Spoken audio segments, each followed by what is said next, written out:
APMC Rajpipla ખાતે રસી કૃષિ મહોત્સવ 2025ની ઉત્સાહભર ઉજવણી કરાઈ। પ્રાકૃતિક કૃષિ અપનાવવા ખેડૂતોને અનુરોધ કરતા નર્મદા જિલ્લા પંચાયત પ્રમુખ ભીમસિંહભાઈ તડવી વિકાસ સપ્તાહ 2025ને અનુલક્ષીને રાજપીપળા એપીએમસી ખાતે નર્મદા જિલ્લા પંચાયત પ્રમુખ શ્રી ભીમસિંહભાઈ તડવીના અધ્યક્ષસ્થાને તથા નાંદોદ ધારાસભ્ય ડોક્ટર દર્શનાબેન દેશમુખની પ્રેરક ઉપસ્થિતિમાં યોજાયેલા જિલ્લા કક્ષાના કૃષિ વિકાસ દિન 2025 તેમજ રવિ કૃષિ મહોત્સવ 2025માં જિલ્લા પંચાયત પ્રમુખ શ્રી ભીમસિંહભાઈ તડવીએ જણાવ્યું કે નર્મદા જિલ્લામાં અત્યાર સુધી 11,000થી વધુ ખેડૂતો પ્રાકૃતિક ખેતીમાં જોડાયા છે। તેઓએ ઉમેર્યું કે ચાલુ વર્ષે 2,000થી વધુ પ્રાકૃતિક કૃષિ તાલીમના માધ્યમથી 22,000થી વધુ ખેડૂતોને પ્રાકૃતિક કૃષિ જીવામૃત, બીજામૃત, સેન્દ્રિય ખાતર તૈયાર કરવાની પદ્ધતિ આઈ ખેડૂત પોર્ટલની જાણકારી આપીને ખેડૂતોને પ્રોત્સાહિત કરવામાં આવ્યા છે।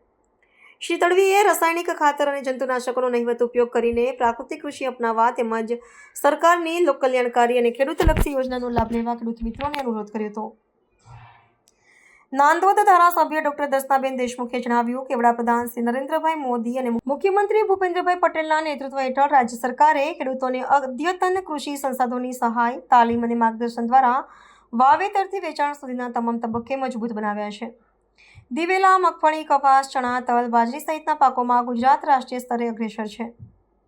વધુમાં ડોક્ટર દેશમુખે જણાવ્યું કે સરકારે કૃષિ યાંત્રીકરણ, સાધનો અને ટપક સિંચાઈ પર જીએસટી ઘટાડો કરીને ખેડૂતોને રાહત આપી છે। AGR 50, AGR 3, SMM, soil health card જેવી યોજનાઓના લાભ ઉપરાંત ખેડૂત પરિવારમાં અકસ્માતે મૃત્યુના કિસ્સામાં સહાય ₹4 લાખ અને અપંગતા કિસ્સામાં ₹2 લાખ સહાય કરી છે। તેમણે ખેડૂતોને કૃષિ યોજનાઓના લાભ અંગે માર્ગદર્શન આપ્યું અને હર ઘર સ્વદેશી, ઘર ઘર સ્વદેશીના મંત્ર સાથે સ્વદેશી વસ્તુઓના ઉપયોગ માટે અનુરોધ કર્યો હતો।